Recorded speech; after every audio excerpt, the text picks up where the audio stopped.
ça nous occupe un peu. Voilà, donc après, vous verrez les questions, franchement, c'est limite débilisant. Hein. Donc je le fais pourquoi? Parce que bon, je me dis, généralement dans les formations que vous avez, c'est pas évident pour chacun, c'est bien de se remettre en cause et de faire de la formation professionnelle. Donc je ne vais pas arriver en vous demandant des questions dès le départ, c'est la BCDR. Vous m'écoutez, vous avez un tout petit peu de logique, ce que je vous ai dit depuis le départ. Donc les questions, réellement, vous allez les traiter en 10-20 secondes. De toute façon, si vous n'avez pas la réponse, il y a 40 questions, donc c'est pas difficile. Une question, ça vaut 0,5 points. Les questions peuvent être à une seule réponse ou plusieurs réponses. Si une seule des réponses, si vous donnez par exemple 3 réponses, mais qu'il y en a 2 de bonnes et la troisième n'était pas bonne, ça vous fait 0, de toute façon. Voilà, et puis c'est tout. Bon, franchement, c'est d'une simplicité. Et arrêtez de vous torturer la tête. Hein. D'accord. On en reparlera après l'examen, je pense. Juste une question. Est-ce que l'examen sera comment dire, décalé le matin ou il sera l'après-midi? Oui, il faut le décaler le matin parce que visiblement le secrétariat s'est planté. D'accord. Ok. Le secrétariat s'est planté. C'est que, en fait, donc je vais vous refaire une proposition, on va le faire à 11h du matin. Ok. Ok. 11h, la correction pour nous est instantanée.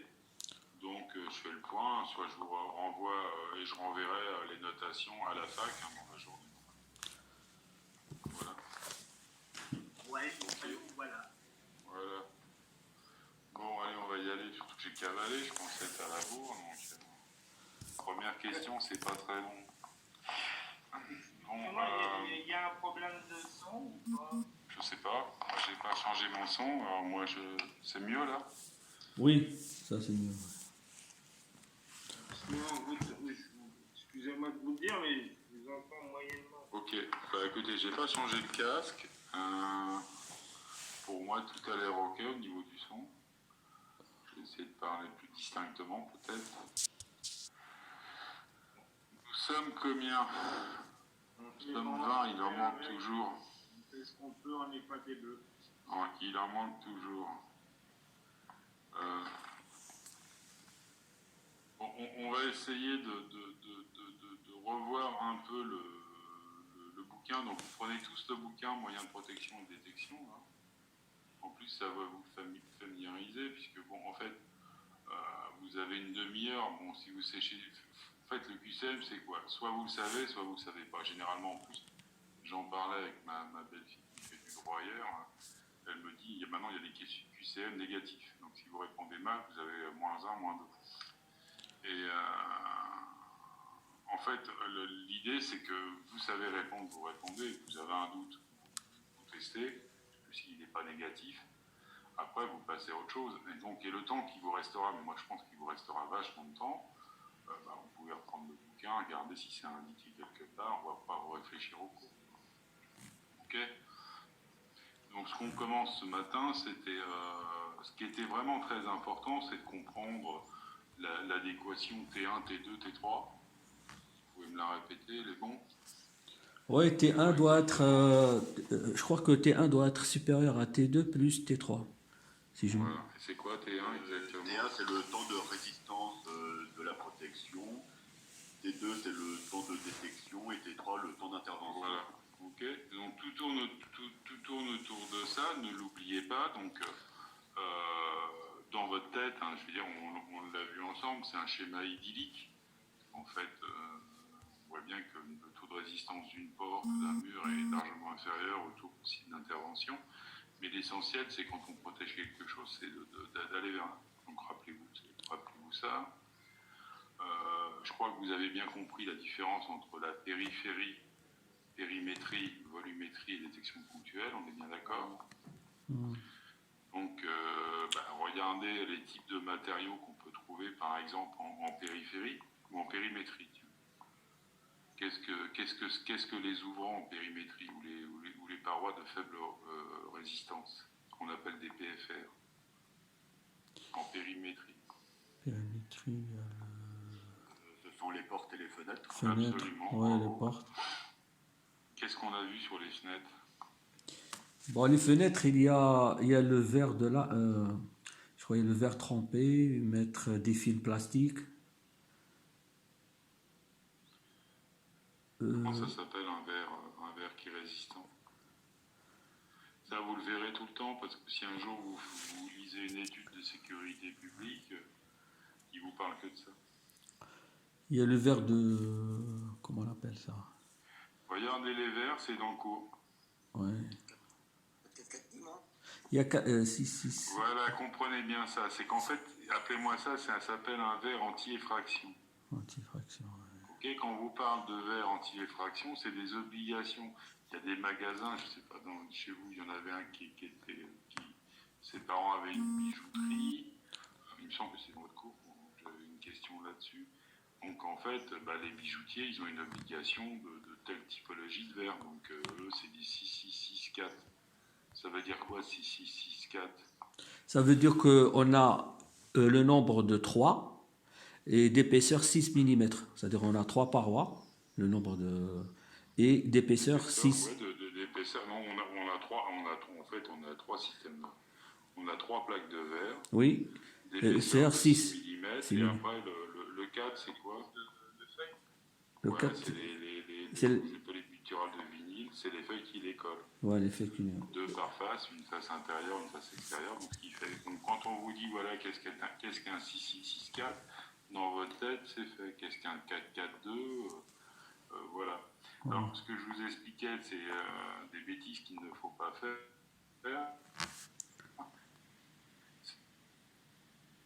Souvent, quand vous êtes agrément, entre guillemets, hein, vous allez voir un verre 4-10-4.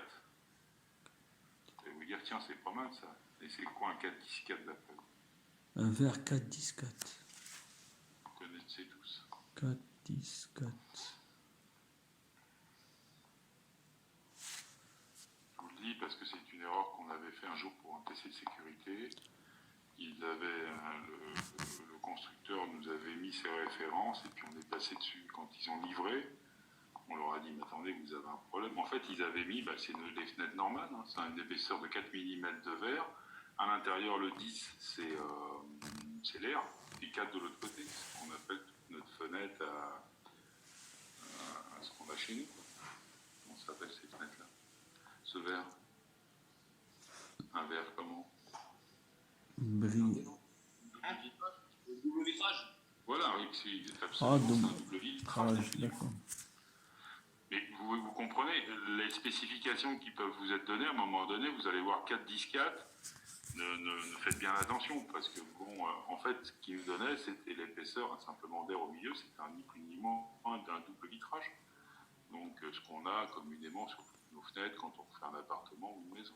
Okay, qui n'est pas du tout un verre anti-effraction. D'accord? Donc ça, c'est à retenir. Pourquoi? Parce qu'en fait, quand vous êtes sur des gros dossiers que vous lisez, et puis c'était un PC rue de Championnet, je me rappelle, pour les RATP. Le PC qui est à rue de Championnet, en fait, toutes les fenêtres au rez-de-chaussée avaient été mises en 4-10-4, quoi. Donc, en fait, c'était fait, c'était installé. Donc, c'est normalement de la responsabilité du bureau d'études, puisque nous l'avions validé. Et pour arriver à minimiser et pas refaire l'ensemble, on a mis un barodage devant les fenêtres du PC. Voilà. Ok. Vous vous rappelez hein, l'analyse des locaux, comment elle se fait, qu'est-ce qu'on voit en premier, qu'est-ce que quand on rentre dans un système, dans une protection d'une pièce, on analyse les pièces sur combien de faces. Vous vous rappelez de ça? Quand vous rentrez dans un local, voilà, parce que qu'est-ce qu'on pense? On pense au toit. Enfin, le sol. Voilà, des trucs comme ça, voilà. Hein. Vous allez couper après. Bon, la périphérie, vous avez compris ce que c'était. C'est-à-dire, monsieur, Ce qui est regardé après, c'est tout ce qui sont petites questions idiotes. Quoi. Je veux dire, quelle est la hauteur d'un grillage normalement? c'est 2,50 m, non? Je sais pas, on regarde dans le livre, je ne me rappelle plus. Moi. Je sais pas, d'après mes souvenirs, si c'est vraiment, je me trompe pas, 2,50 m. 1,50 m. Vous voyez où, C'est pas 2,50 m, non? Non. Je sais pas, voilà, c'est ça, c'est page 10 en fait. Hein. Page La 10. hauteur minimale doit être de 2,50 m. Bah, ce que j'ai dit, oui, c'est ce que j'ai dit. Ok, c'est bravo. Non, mais c'est vachement important parce qu'en fait, ça dépend. J'ai vu des fois, ils nous ont demandé 2,40 m. Bon, nous, on a mis 2,50 m. L'essentiel, en fait, qu'il faut comprendre, c'est le fait de se hisser par les mains, vous voyez. Donc, en fait, la clôture est intéressante. Quand une mairie, par exemple, vous dit, bah non, nous, les clôtures, c'est 1,20 m, c'est chiant parce que il y a jusqu'à l'enjamber et puis c'est incitateur à rentrer dans le site.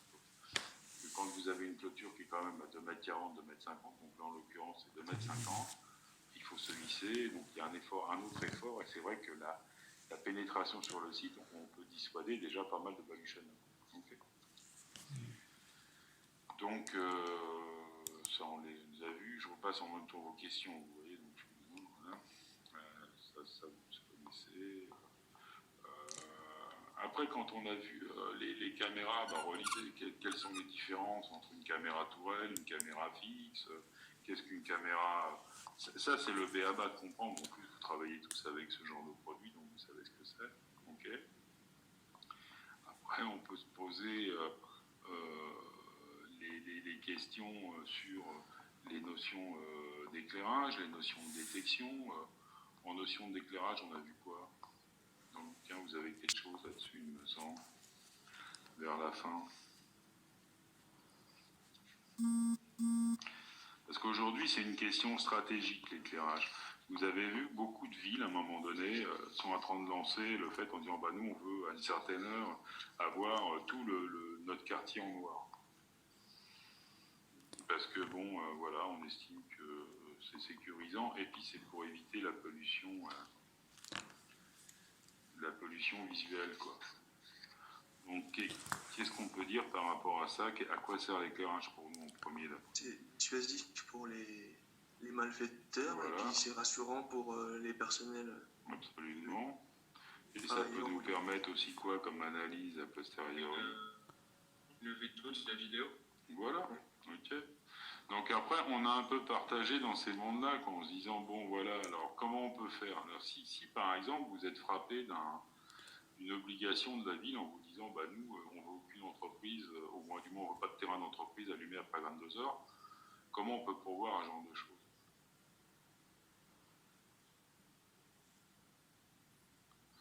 En fait, si vous voulez, en périphérie, on aura de la détection. Alors, ce soit des barrières. Les barrières, pour mémoire, le maximum d'une barrière infrarouge entre deux barrières, c'est combien? 150. 100 mètres. Non, ça, c'est la portée. C'est la portée, mais le maximum au niveau de l'implantation, il me semble de mémoire, c'est 100 mètres. En fait, entre deux barrières, l'intérêt, c'est que là, on est bien d'accord, c'est de l'infrarouge, donc il y aura une détection. Je passe un grillage, et là, en fait, ce qu'on peut faire, c'est un allumage, et c'est à ce moment-là qu'on allume. Vous voyez, ça peut être accepté. Vous voyez ce que je veux dire? C'est que dès qu'il y a une détection, tout le site s'allume. Oui, comme les de manière déjà à dissuader, parce que le mec, il va voir qu'il est détecté, donc ça fait un peu bizarre, quoi. Et de l'autre côté, bah, ça relance toutes les applications qu'on peut avoir. Il est évident que si le site en nuit n'est pas éclairé, on aura plus d'intérêt de travailler avec des caméras infrarouges, malheureusement, mais qui elles détecteront. Okay. Donc en fait, maintenant, bon, il y a des techniques, double visualisation infrarouge. Dès que la lumière se fait, on peut passer sur une technique de visualisation normale. Donc vous voyez, mais en fait, on peut toujours s'adapter. Bon, je suis d'accord avec vous que quand on voit un site bien éclairé de loin, on se dit bon, le gardien fait ses ronds, machin, au moins déjà, lui, il est en sécurité, c'est dissuasif, ça améliore toutes ces possibilités de visualisation. Mais de l'autre côté, bon, si on nous impose, ça sera certainement pire. Au vu de la période qu'on passe et qu'on va passer demain, je pense qu'il y a plein de trucs comme ça qui vont bouger. Si on nous dit voilà, plus de pollution visuelle de nuit, protégeons notre planète, c'est pas la peine d'éclairer, on passera par ce genre de système en disant voilà, dès qu'il y a une détection, on flash en allume. Alors, je l'ai pas mis, je ne me semble pas l'avoir mis sur. Quand on nous demande souvent, parce que ça nous arrive souvent dans les audits, combien vous voulez de luxe au sol, généralement je demande 50 lux. Et ça n'a valeur que de ce que je demande moi en tant que bureau d'études. En fait, c'est des tests que nous avions fait sur de bonne mémoire. C'était le parc juste derrière la Défense. Je ne sais plus comment s'appelle ce parc, parce que j'avais fait la sécurisation du parc. Et on s'était amusé à apprendre à faire des en fait, c'est des luxomètres, hein, donc c'est des petits appareils. On s'était amusé à prendre des niveaux d'éclairage au sol. Donc, c'était 10-50 lux, c'est pas mal. Voilà. Mais bon, c'est juste à vous de connaître comme ça.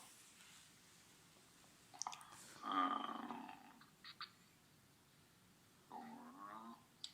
Pour les caméras, on peut repasser. Vous voyez les caméras tourelles. Vous vous rappelez bien ce que je vous ai expliqué sur l'intérêt de la dissuasion de la caméra tourelle. C'est qu'on la voit, elle est en rotation. Le dôme, on ne voit pas à l'intérieur. Après, bon, les écrêtements automatiques jour-nuit, ça se fait. Ça, c'est des trucs à retenir, c'est tout.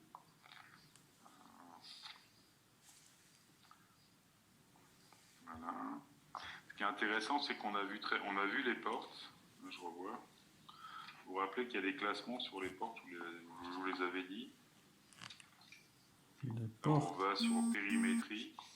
C'est quelle page? C'est 28? Les non? portes. Oui. Porte. C'est la page 25, 20, je crois. Oui. Périmétrie, les portes, je sais pas si vous avez... Oui, périmétrie, il y a un tableau. Voilà, vous avez des classements sur les portes. Hein, le degré par femme, les degrés de coupe-feu, les classements.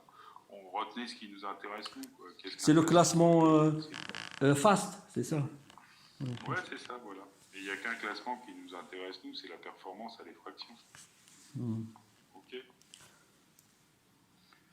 Donc ça, c'est pour vous rappeler. C'est des petites questions qui sont pièges, mais bon, qui vous donnent, qui vous remettent un peu dans le sujet en disant, voilà, il y a des classements là-dessus. Qu'est-ce qui est normé aussi? On a parlé des serrures. Serrure, c'est quoi? C'est un point, une étoile, 2 étoiles, 3 étoiles. Qu'est-ce que le NFA2P? C'est quoi pour vous, NFA2P? Ça veut dire quoi? Ben, c'est une norme de sécurité. Ouais. Voilà. C'est une norme d'assurance, prévention, protection. Voilà. Ok. Bon, ça c'est bien, parce que ça, vous l'aurez souvent, c'est des trucs cons, vous lisez un document, vous tombez là-dessus. Bon, les inclinaisons de bas-volet, vous savez à combien doit être incliné un bas-volet. Est-ce qu'il est préférable de le mettre à l'intérieur, à l'extérieur? Je vous ai expliqué les deux cas de figure.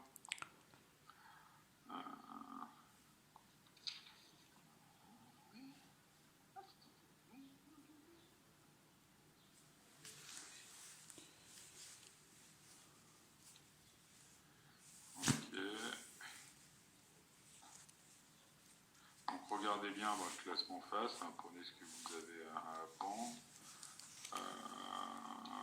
On a bon, c'est des trucs à lire. Alors, franchement, je vous mâche complètement votre examen, hein, mais à un moment donné, on donne. Alors, c'est vieux, mais je trouve que c'est significatif. Je vais voir la question en même temps.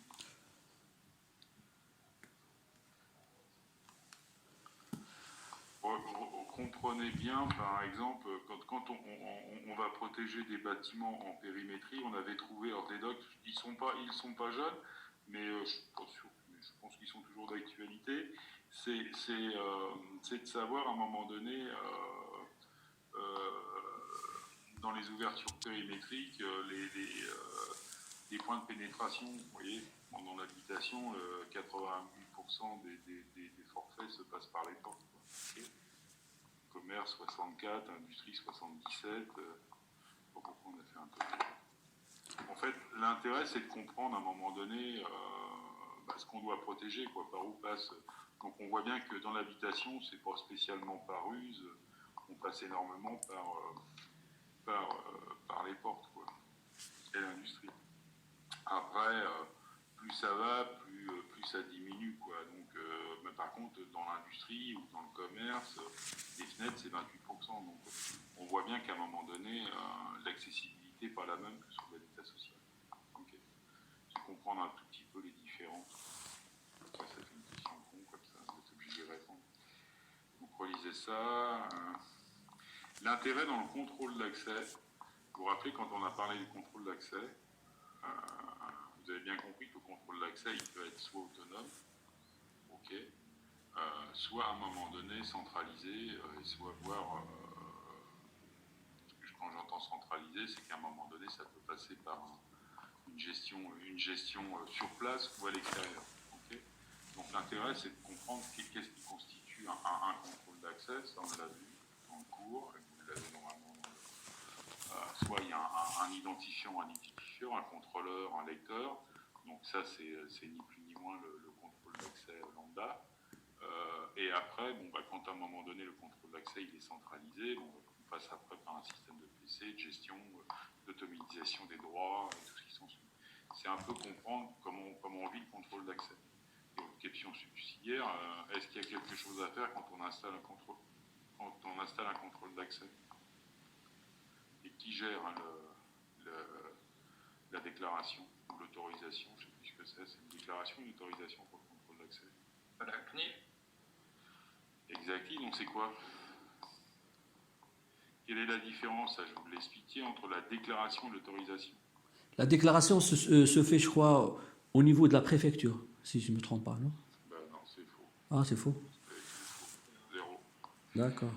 En fait, pour le répéter, la CNIL, quand on fait une demande de contrôle d'accès, c'est juste une déclaration. On fait son système, on explique le pourquoi, le comment, qu'est-ce qu'on va enregistrer, pourquoi on va enregistrer, est-ce qu'on a le droit de le faire. Donc, on n'est pas idiot, on ne va pas dire qu'on va enregistrer un fichier en mettant la couleur des gens, leur nature sexuelle. Bien évidemment, on fait un fichier pour se dire, voilà, les gens qui sont dans l'entreprise, avec une activité, des rôles sur les activités, donc les horaires, c'est juste ce qu'on peut faire avec un fichier. Donc ça, on prépare son petit papier, je vous l'ai dit, puisqu'on peut y aller par intérêt à aller sur SARPA, vous ferez des conditions de déclaration simplifiées de contrôle d'accès. Ça, c'est une déclaration. Vous faites votre déclaration, vous l'envoyez à la CNIL et vous attendez le retour. Par contre, ce qui ne vous empêche pas, dès que vous avez le retour, de l'envoyer à votre inspecteur du travail, de le proposer à votre délégué du personnel. Et là, c'est subsidiaire. La déclaration, c'est la CNIL. Okay, et c'est une déclaration. La différence avec l'article 10 de la loi sur la vidéosurveillance, c'est une autorisation. Donc, ce qui sous-entend que quand vous êtes sur un espace ouvert au public, quand vous êtes dans une entreprise qui reçoit aussi du public, vous installez un système de vidéosurveillance. Avant de l'installer, vous demandez l'autorisation à la préfecture. Et là, vous attendez une réponse. Si vous n'avez pas de réponse, vous relancez la préfecture. Ok. D'accord. Au moins maintenant, c'est clair. C'est clair? Oui, maintenant, c'est bon. Okay. Donc, la déclaration, c'est nominatif clean. Après, vous avez des réunions à monter et je vous engage vraiment de le faire parce qu'il faut que votre personnel participe à ce genre d'installation si vous faites un contrôle d'accès ou de la vidéosurveillance à l'intérieur du site. Vous pouvez le faire valider par votre personnel, qui est juste un avis consultatif. Et ça montre que vous avez pris acte de ces demandes, que vous avez fait attention. Okay. Par rapport à l'autorisation auprès du préfet concernant l'espace ouvert au public et à l'ERP. Ouais.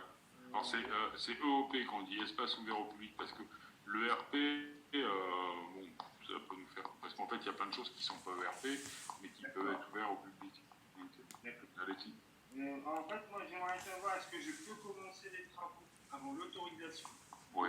Il faut que j'attende absolument l'autorisation. Non, vous pouvez commencer les travaux, il n'y a pas de souci. C'est vachement rare les refus. Il faut vraiment que vous ayez fait un dossier minable. Vous soyez vraiment dans un secteur où il est vraiment interdit de filmer à l'extérieur, mais bon, j'en vois pas. Non, vous pouvez commencer. Mais soyez vachement vigilants à l'installation. Attendez vraiment le retour d'autorisation. Vous pouvez tout poser parce que ça nous arrive souvent, c'est ce qui se passe, hein, parce qu'en fait, on nous appelle souvent au dernier moment, en disant oh, on n'a pas fait de demande d'autorisation. Qu'est-ce qu'on fait? On continue les travaux, puis nous, on prépare la demande d'autorisation en même temps. Quoi. Généralement, fin de travaux, ça arrive à peu près en même temps si c'est bien fait. Quoi. Okay. Mais soyez vigilants sur votre demande. Dans ce cas-là, puisque vous avez commencé les travaux, faites bien attention à ce que vous faites. Parce que ça veut dire que ça peut être contrôlable fin de travaux. N'oubliez pas, vous pouvez avoir la visite. Hein. J'en ai pas vu beaucoup, mais rien n'empêche que vous ayez une visite technique qu'on vous impose une visite. Okay. Donc ça c'est bien. Ça c'est de la réglementation. Les deux, on les a vus.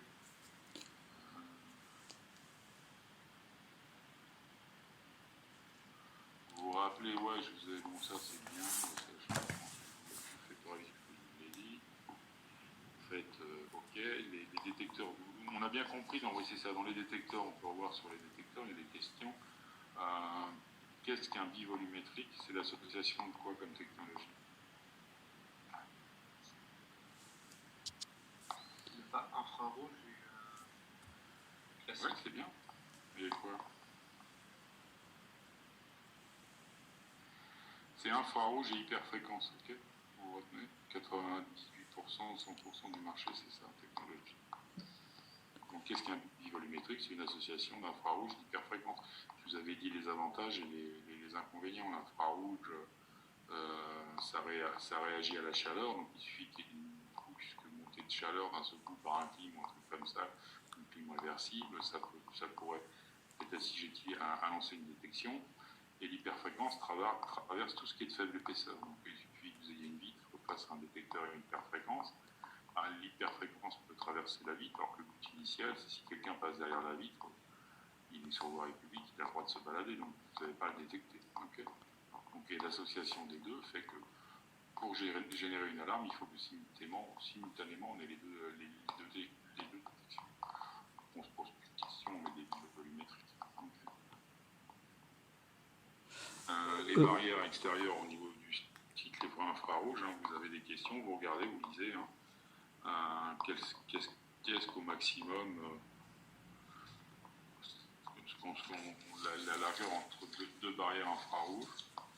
Vous avez expliqué dans le site l'intérêt de la barrière infrarouge, c'est une détection surfacique qui est bien installée. La problématique, c'est quand on va trop loin, souvent, en fait, on peut avoir des problèmes d'affaiblissement du système. Donc, elles sont données souvent entre 80 et 150 mètres, mais bon, la bonne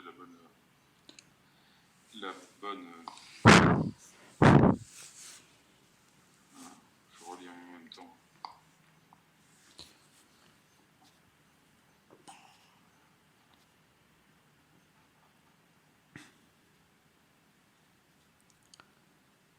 Ok. Heureusement, je relis la question. Parce que... Ok. Vous voyez sur page 21, c'est pour ça que je vous engage juste à lire une fois, comme ça vous vous en rappelez. Quand on lit la barrière infrarouge sont soumises aux conditions climatiques extérieures. Pour cette raison, leur portée meilleure est en intérieur de 10 à 500 mètres qu'en extérieur de 10 à 150 mètres. Ok.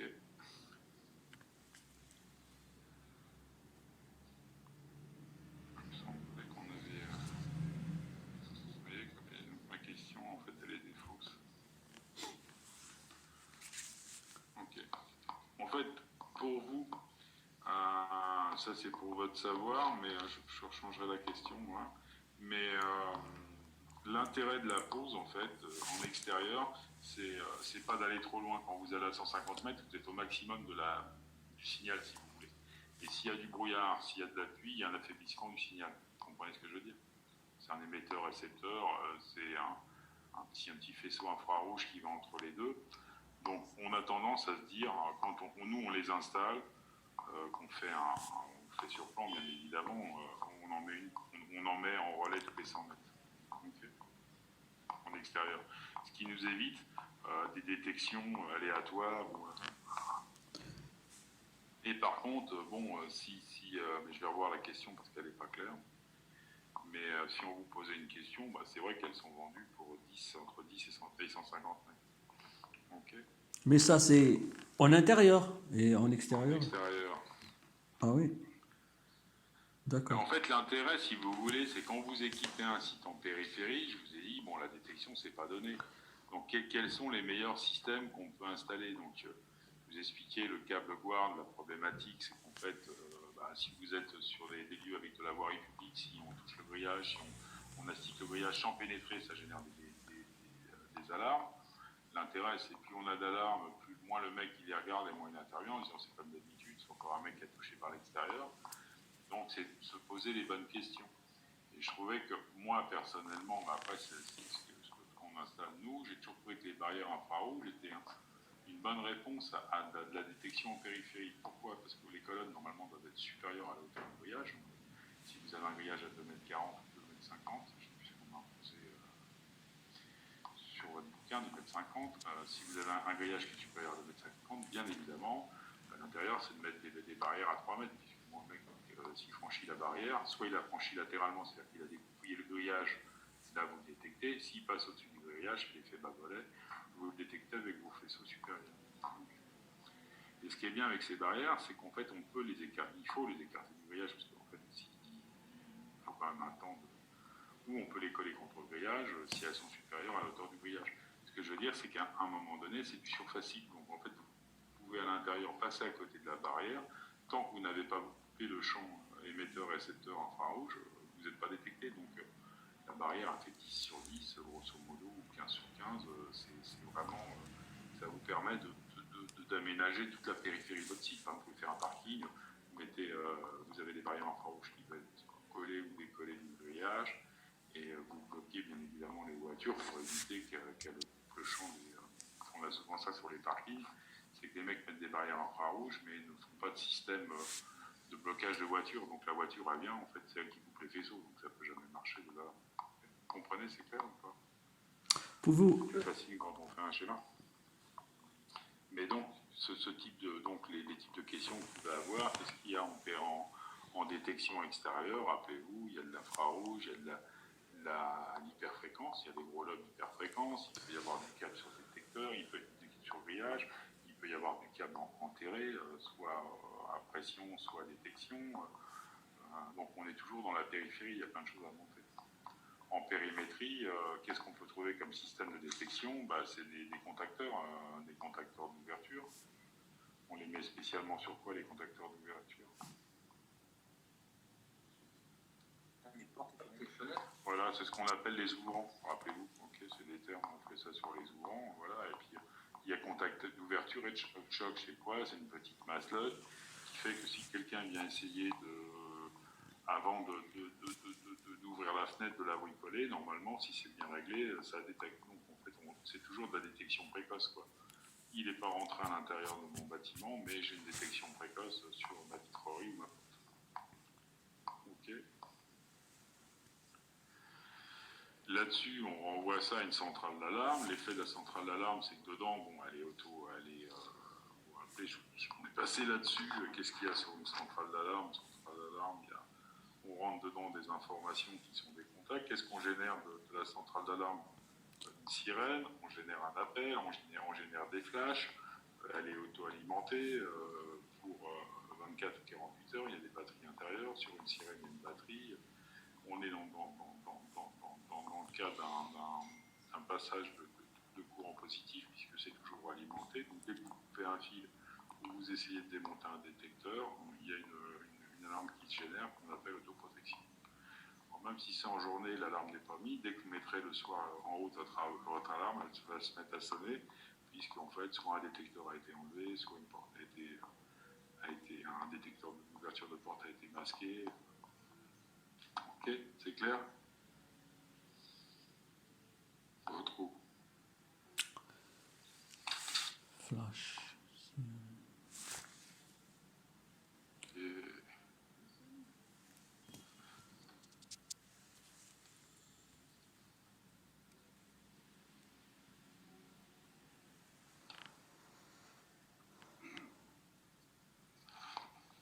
Je relis en même temps certaines questions pour voir. On l'a fait, lecteur.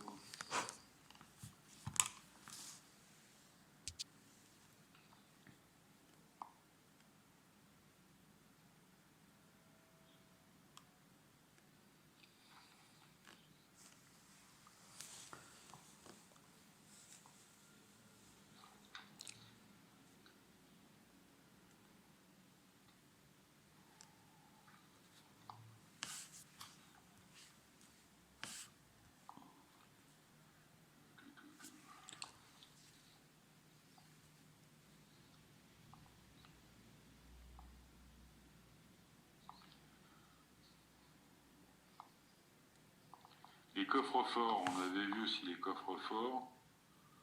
C'est ce qu'on appelle... Qu'est-ce qu'on a sur les coffres forts? Vous vous rappelez? Les coffres forts. Les classes des coffres forts. Combien il y en a de classes? Tiens, voilà. Déjà ça. Vous vous rappelez combien il y a de classes? Là, 6. 6 ou 7, non? Oui. Pourquoi 7? Oui, 7, parce qu'il y a des zéros. Voilà. Donc, voilà. Vous avez la réponse. Des petits. Classification des coffres forts, oui, c'est ça. Parce qu'on en a un qui est en classe...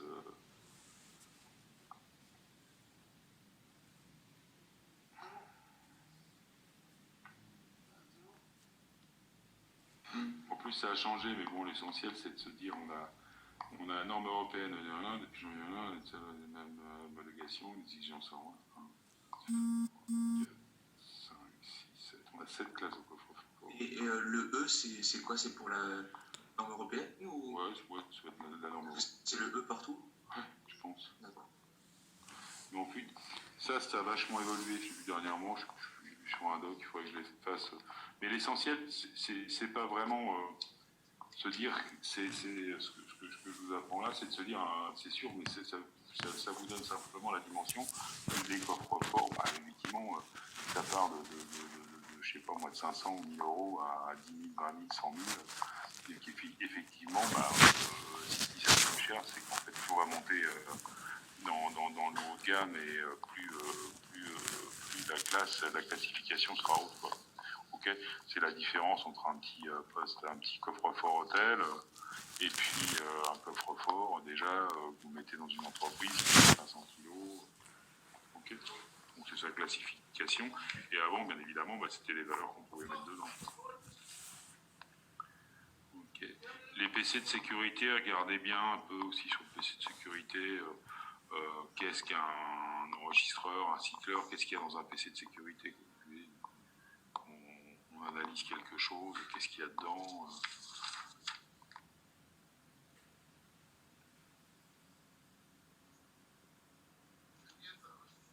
J'entends pas, il y a une question?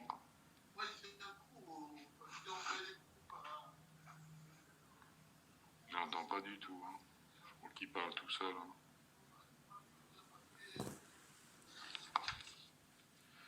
Ok, classe de coffre-fort, c'est fait, serrure, ok. Excusez-moi, monsieur. Ouais. Allez-y. Pour le pas 6. Non, c'est 7 classes, parce que vous avez la 0. Parce que 0, il y a 0. Donc il y a 7 classes. Il y a 7 classes. Parce que ça commence par 0. Ah Oui, d'accord, bah ok, oui, ça marche. Parce que le 0 se compte. Okay.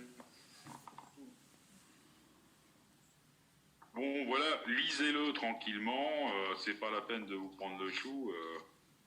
Donc là, je leur fais page par page, hein, méthodologie d'un plan de traitement, périphérie, périmétrie, T1, l'adéquation.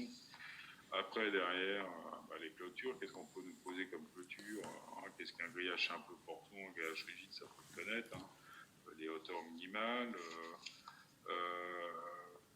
la différence entre les parpaings, les bas-volets, comment c'est incliné à combien? Quelles sont les hauteurs préconisées?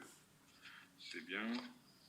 Excusez-moi, monsieur, s'il vous plaît, je voudrais savoir, par rapport aux différents appareils que vous avez indiqués, au niveau de la périphérie, périmétrie, volumétrie, au niveau de la détection, au niveau des ports, etc.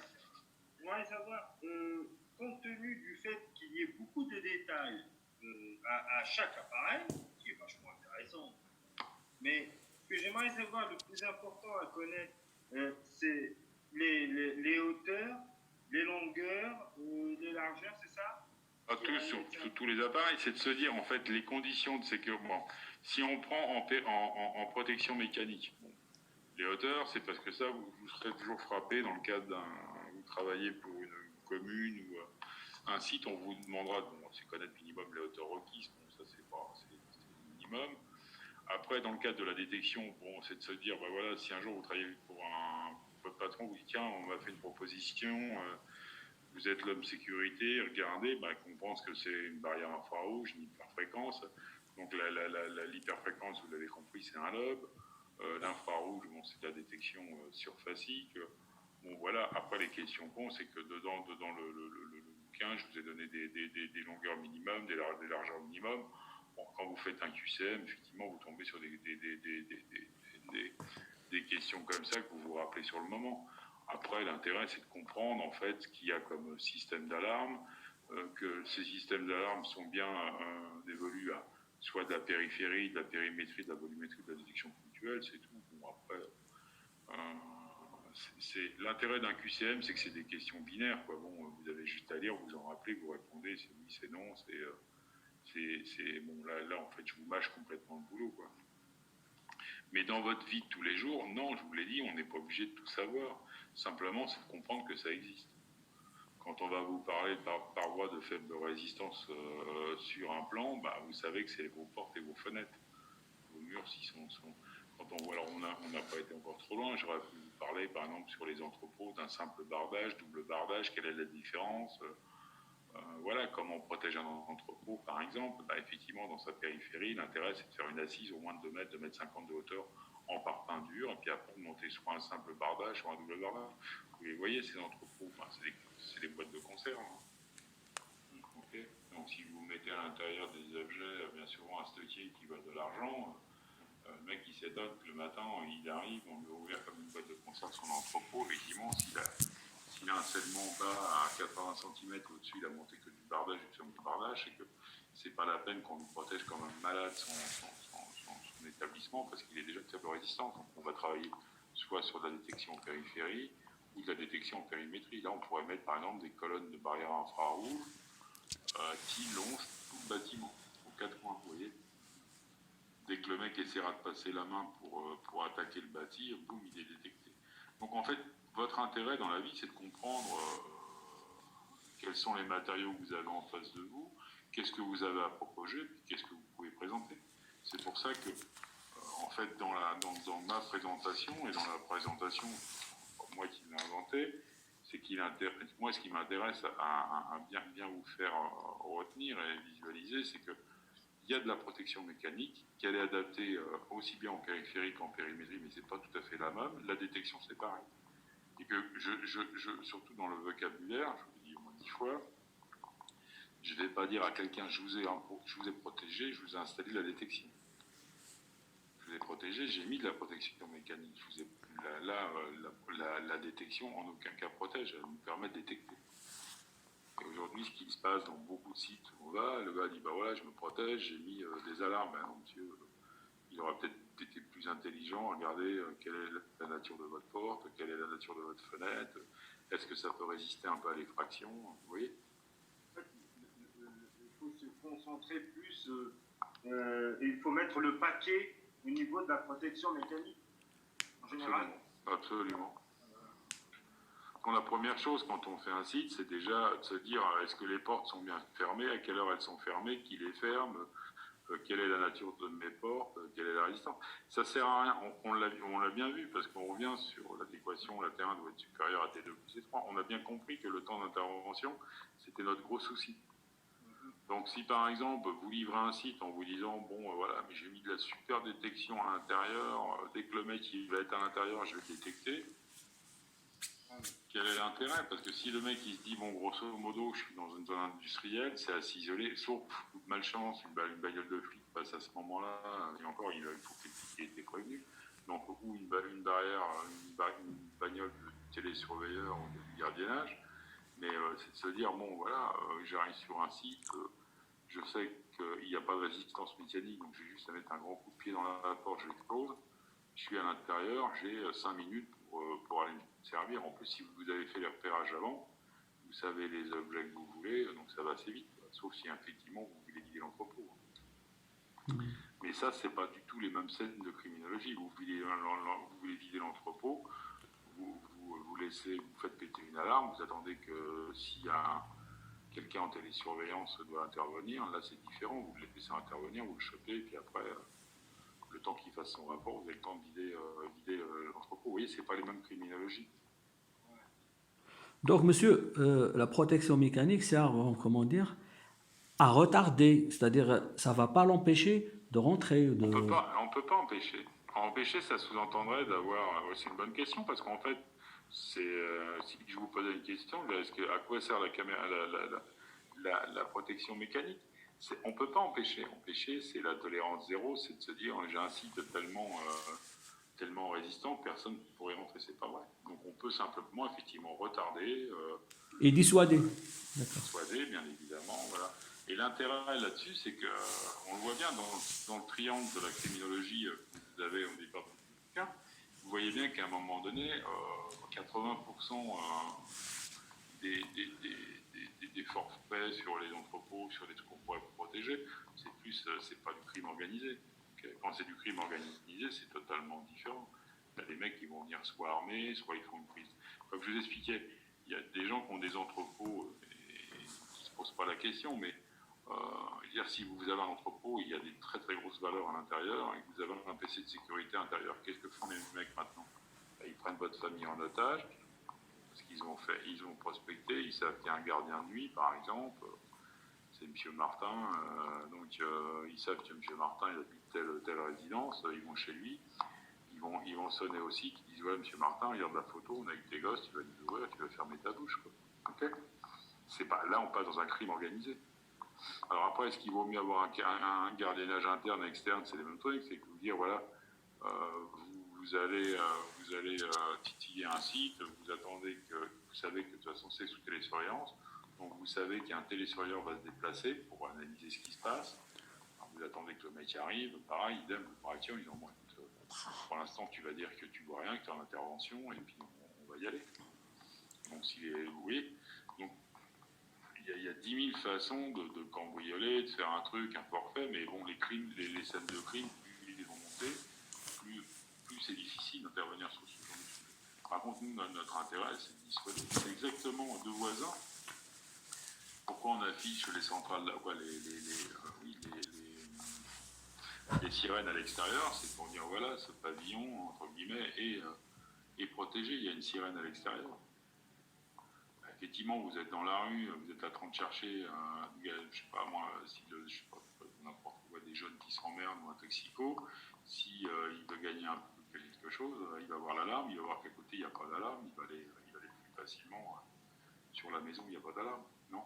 Alors qu'en fait, ça ne veut pas lui dire est-ce qu'elle est branchée, pas branchée, et c'est pareil. Donc on va gagner sur quoi là? Effectivement, du temps, parce que ça va gueuler la sirène, donc on sait qu'il ne va pas s'éterniser à l'intérieur. C'est pareil, quand vous faites de la détection, pourquoi j'appelle ça de la détection précoce en périmétrie? C'est qu'en fait, vous n'êtes pas à l'intérieur de l'établissement, mais déjà, à ce moment-là, ça commence à sonner. Donc, si vous réfléchissez, vous vous dites, bon, bah, grosso modo, j'ai 4-5 minutes tranquilles pour essayer d'intervenir, mais si vous êtes déjà en périphérie, que ça commence à gueuler, vous avez tendance à vous dire, bon, je vais aller ailleurs. Ok? Ouais. Après, c'est pareil, quand par exemple, vous protégez des locaux, les gars vont dire, mais je comprends pas, vous nous mettez des détecteurs sur les vitres, il y a un volumétrique à l'intérieur. C'est vrai, il y a un bivolumétrique. Effectivement, le laps de temps entre le bruit de la vitre, sauf si c'était des vitres anti-effraction, parce que là, on a bien compris que c'était résistant, il fallait X coups pour la péter. Donc là, on se dit, bah, si là j'ai mis un détecteur, par exemple, il y a des détecteurs protecteurs de choc, il y a des détecteurs électroniques, il y a des piezo, il y a 10 000 détecteurs. Le mec est sur la fenêtre, il est en train de perdre son temps à l'ouvrir, bah déjà à la une, je lance une alarme. Donc le mec il se dit, je suis en train de défoncer la fenêtre, je ne suis même pas rentré, ça gueule de tous les côtés, quoi. Vous voyez? C'est toujours dans le cadre de la dissuasion. Et tout ce qu'on va étudier, c'est de se dire, qu'est-ce que j'ai fait au maximum pour augmenter l'effort, augmenter le risque et diminuer... Pour rappeler, c'est la prévention situationnelle de Clark. Ok. Je vous assiste, il n'y a plus de questions. Donc en fait, quand vous faites un examen, quand vous faites une analyse d'un site, vous posez toutes ces questions-là, vous les croisez. Je vous ai aussi expliqué que bon, c'est pas la peine de proposer une facture à la fin complètement inacceptable aux dirigeants, parce que s'il vous dit, tiens, vous en avez pour 100 000 euros, son stock représente 50 000 euros, on laisse tomber, je préfère me faire voler une fois par an, 2 fois par an, ça me coûtera moins cher. je suis assuré. Mais l'intérêt, c'est de savoir ménager entre ce que vous protégez et ce que vous allez détecter. Et puis après, sur des gros sites, des fois, les gars vont vous dire, bah ouais, vous avez tout à fait raison, mais on n'a pas l'argent cette année, hiérarchisez votre installation. Effectivement, la première année, on va plus travailler sur la protection mécanique. La deuxième année, bah, on fera peut-être les détections en périmétrie. Et puis la troisième année, on partira sur la périphérie. Vous voyez? Donc, vous pouvez aussi, à un moment donné, les organiser. Moi, j'ai une question un peu saugrenue. Moi, par exemple, dans des films, on voit par exemple un gars, un cambrioleur, qui rentre dans une banque. Et vous voyez le système de détection produire des espèces de rayons, des fils blancs comme ça sur la personne. C'est comme des rayons laser. J'aimerais savoir, dans ce genre de truc, est-ce que l'effet dissuasif, en quoi consisterait l'effet dissuasif par rapport à cette personne? Parce que je vois, des fois, ce mec, il évite ce genre de fil. Pourquoi il l'évite? Le cambrioleur, pourquoi il évite ces rayons laser? Parce qu'en fait, à un moment donné, il y a du laser ou de l'infrarouge. Quand vous voyez dans ce type de film, on voit ces petits, ce filament rouge, en fait, c'est ce qu'on appelle de l'infrarouge. Mais bon, ça peut être aussi après des lasers, ça peut être un peu de tout.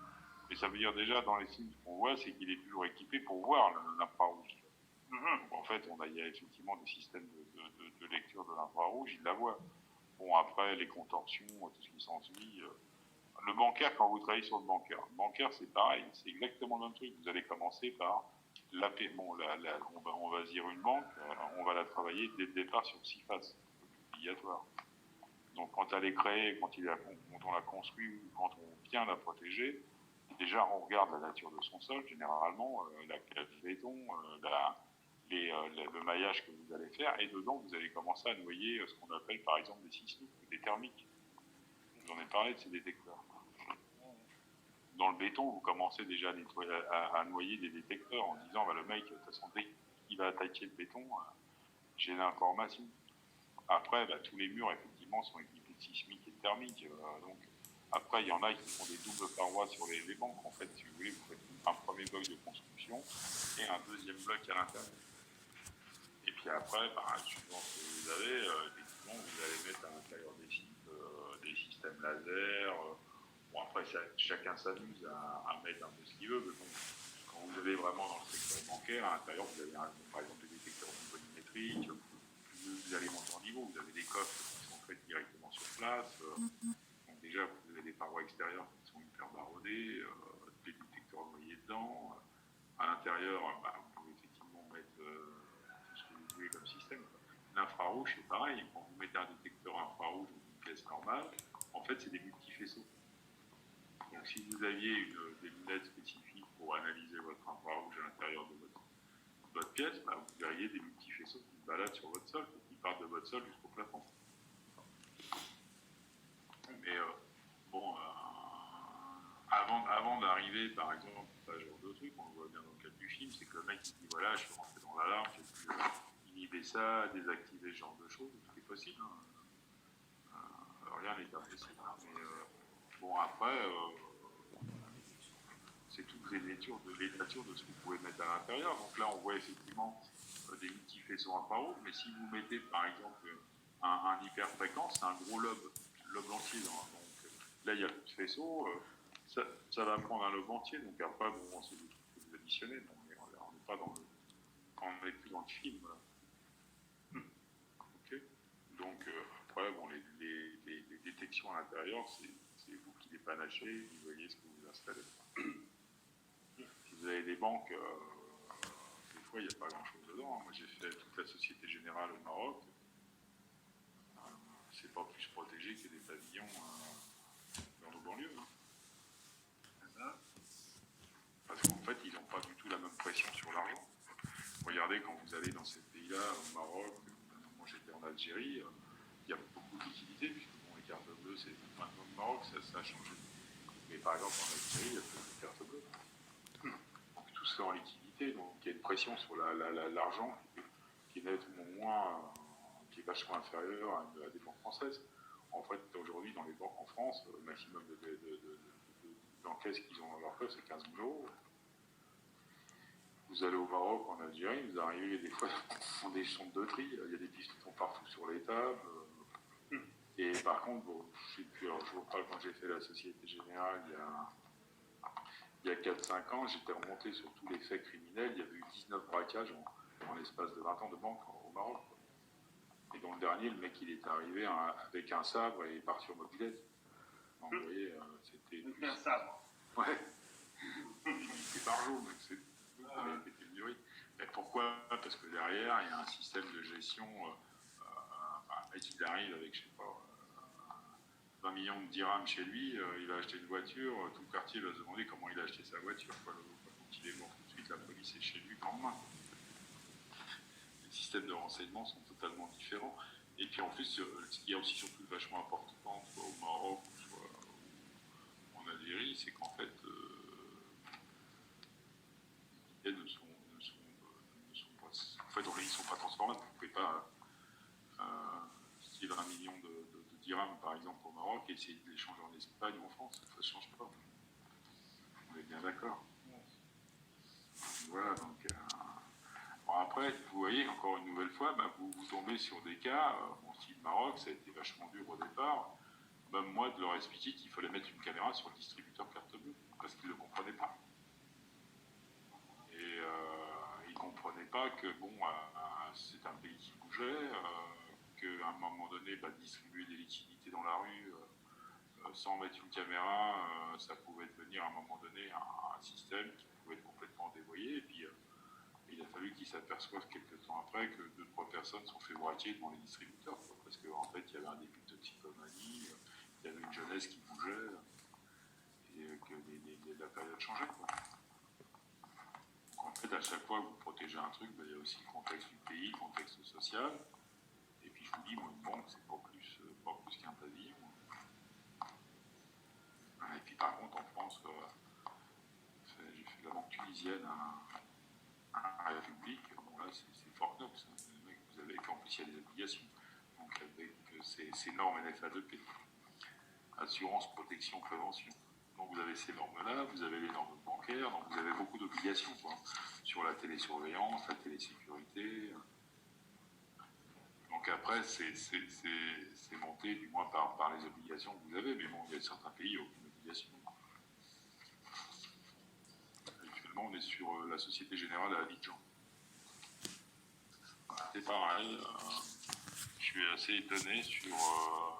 ou même la Société Générale, aujourd'hui, ils ont des super locaux à Val de Fontenay. Il y a très peu de visualisation à l'intérieur des bâtiments. Pas très, donc, vous voyez, donc ça dépend aussi de la logique et puis de la demande. Et bon, je pense qu'ils n'ont pas tort, parce que c'est bien fait ce qu'ils ont fait. Voilà, donc, bon. Mais par contre, le secteur bancaire, vous avez des obligations assurantielles, quoi. Et heureusement. Voilà, vous avez d'autres questions?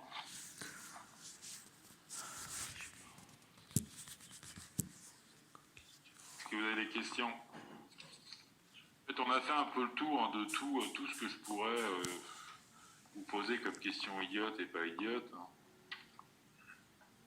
Ouais, le reste, la réponse, c'est, je vous dis, c'est franchement, la réponse, vous la faites en moins de 20 secondes.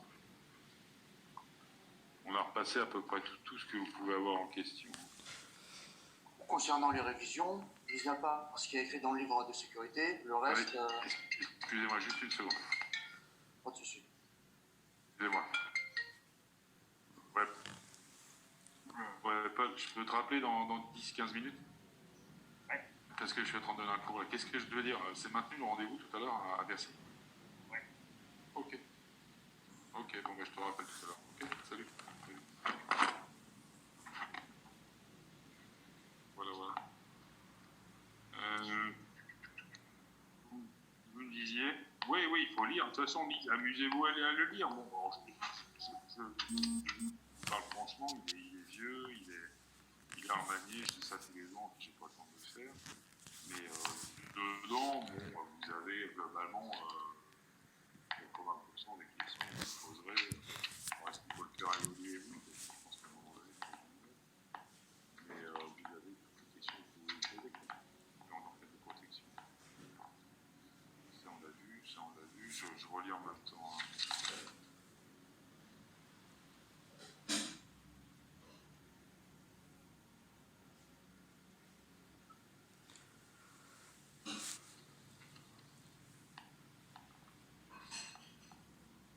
Non, lisez simplement le bouquin tranquillement sans vous prendre de chou. En plus, bon, vous avez quand même quelque chose qui est assez énorme par rapport à... Ça, j'ai une question à voir parce qu'elle n'est pas claire. Ça, je vais la voir tout de suite.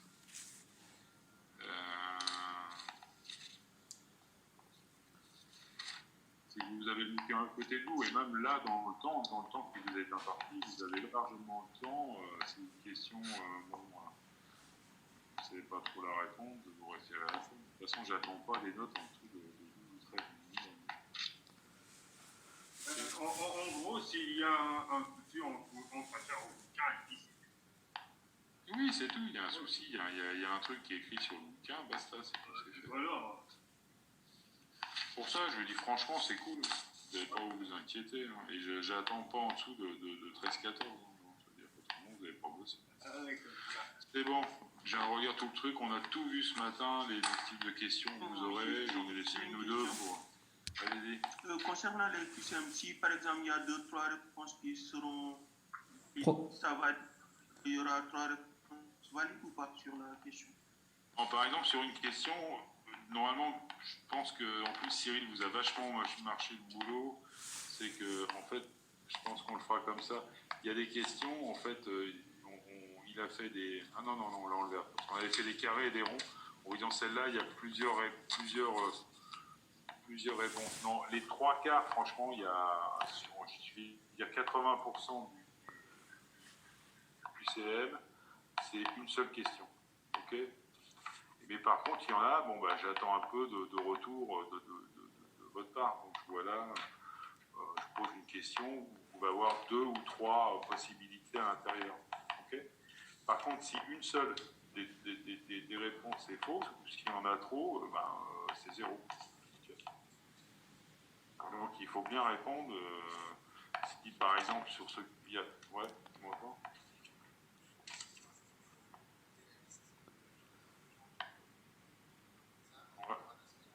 Ah bon? Ah ouais, alors donc ça c'est important. Donc il va falloir toute la liste oui, il vous faut toute la liste des étudiants.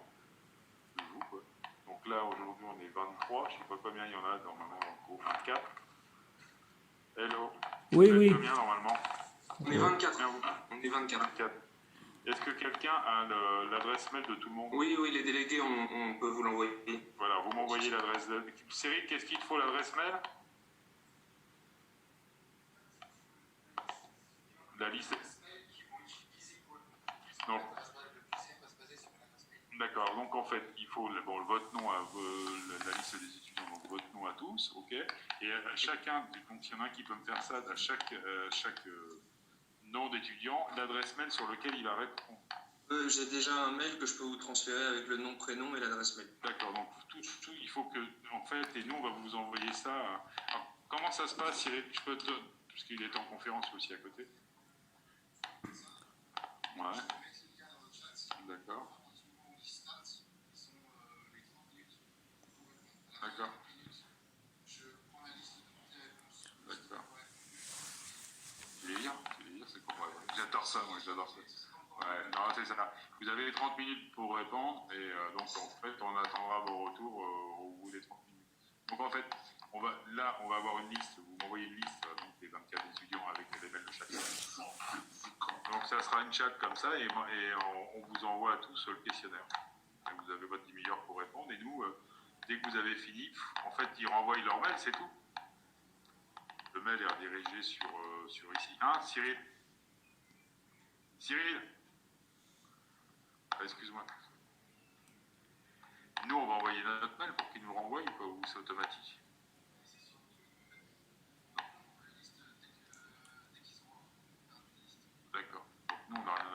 quand ils ont répondu, il fait bien renvoi ou un truc comme ça. Là. Ok, vous avez compris? J'ai rien à envoyer par mail en fait. Non, non, à la fin du questionnaire. Vous nous envoyez le lien, voilà. on remplit les questions et puis c'est tout. Voilà. Donc, monsieur, c'est-à-dire, on clique sur le lien pour renvoyer les réponses. Voilà, à la fin du questionnaire, vous aurez terminé, vous mettez terminé, ça nous revient tout de suite. D'accord. Ok. D'accord. Bah, Et je vous dans envoie. le même temps, de toute façon, ce qui est bien pour nous, c'est qu'on aura l'autocorrection, ce que je n'avais jamais. C'est qu'en fait, on aura toutes vos corrections. Mais je préfère envoyer votre résultat, soit je sais pas si on aura le temps, soit on se rappelle une demi-heure après et puis on vous dit bon voilà vos notes à tous, ou soit on vous renvoie individuellement vos notes. En fait, dans l'heure, on a les réponses, monsieur Lazio. Soyez pas exigeants, dans l'heure il faut payer. D'habitude, comment ça se passe quand vous êtes à la fac? Dans l'heure, on a Je reprends tous les résultats, c'est ce que je questionnaires. veux dire, pardon. Ouais, vous aurez les résultats, mais je sais pas si je les passe avant à la fac ou à vous. On s'en fout. On regardera. Ok, mais bon, si c'est mauvais, je vous le dis pas. Si c'est bon, je vous le dis. Non, on verra. Ok. Bon, ça vous va globalement? Bon, mais franchement, vous verrez.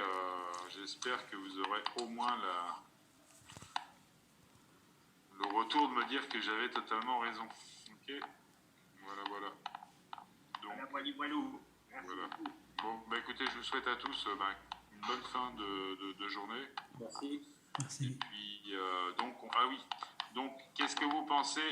Donc, on le fera, c'était mardi on avait dit mardi à 14h, c'est ça? Ouais, effectivement, c'était prévu seulement 14h. Ok, donc en fait, à 14h, visiblement, vous avez un autre cours. Oui. Donc moi, ce que je vous propose, et je vais vous renvoyer le lien via la fac, on vous appelle à 11h du matin. Ça vous va? D'accord, parfait. 11h, le temps qu'on lance le truc, ça va démarrer à 11h15, à midi moins de quart, on a fini. Ouais, c'est pas bon la fac, parce que la fac nous avait dit l'après-midi. Ouais, mais elle s'est trompée, parce qu'il y a un autre cours. Donc, mardi. Donc on va rechanger le lien, on va l'envoyer à 11h du matin. Tu es là, toi, avec moi? Donc excusez-moi, donc l'examen aura lieu mardi 12 Mardi à 11h. Oui, voilà, mardi 12 mai C'est le 12 mai, c'est ça, voilà. Donc ce qu'on fait, on avance simplement, on le fait pas à 14h, on le fait à 11h. Dès qu'il y a l'autorisation du déconfinement. Et alors? C'est le lendemain. Bon. Ouais, de toute façon, vous auriez pas pu aller à la fac parce que je pense qu'elle sera fermée jusqu'en septembre. Rêvez pas. Excusez-moi, c'était pas à vous que je parlais. Ah bon? Excusez-moi, monsieur. On va pas rebosser, je pense pas, c'est pas fait. Hein. Donc, ok, ça marche comme ça. Donc, en fait, le lien que vous avez est bon. Vous le validez à 11h, c'est tout. On fera juste un petit mot à la fac pour lui dire qu'on a bien acté. On partira tout à l'heure ou demain. Donc, monsieur, c'est-à-dire, on va recevoir un nouveau mail avec un lien. Le lien qu'on vous a donné est bon. Non. Le lien, vous avez un mail là pour mardi, là, pour la réunion de mardi à 14h. Oui. Et ben en fait, vous gardez le même lien, ça sera à 11h. On va se retrouver, c'est Oui. D'accord. Bon, j'ai la liste, là, je vais vous la transférer. ça, c'est super. Okay. Je vais juste l'envoyer au groupe d'abord qui me confirme tout ce que c'est en bonnes adresses. Et, voilà. marche encore. Et vous mettez bien le nom, votre nom pour l'envoi, parce que s'il y a un souci, c'est à vous qu'on s'adresse. Oui, il n'y a pas de souci. Okay. C'est mon adresse mail personnelle et il y aura tous les noms, prénoms des étudiants. Ok, donc nom, prénom des étudiants et leur adresse mail première. On a besoin que de ça. Voilà, on va écouter. Réellement, je suis passé sur tout ce matin. Donc, relisez juste tranquillement votre petit bouquin là. Et puis les questions, c'est un peu ce que je vous posais. Il n'y en a qu'une à revoir, il n'y en a qu'une, je ne suis pas d'accord. Okay. En fait, on regarde ça pour vous, petits oignons, et puis ça marche. Ok. Merci beaucoup. D'autres questions, c'est bon? Ah, parfait. Impeccable, merci. À très bientôt, portez-vous bien. Merci à vous. Restez chez vous. Et puis à mardi prochain, 11h. Au revoir. Au revoir. Au revoir. Au revoir.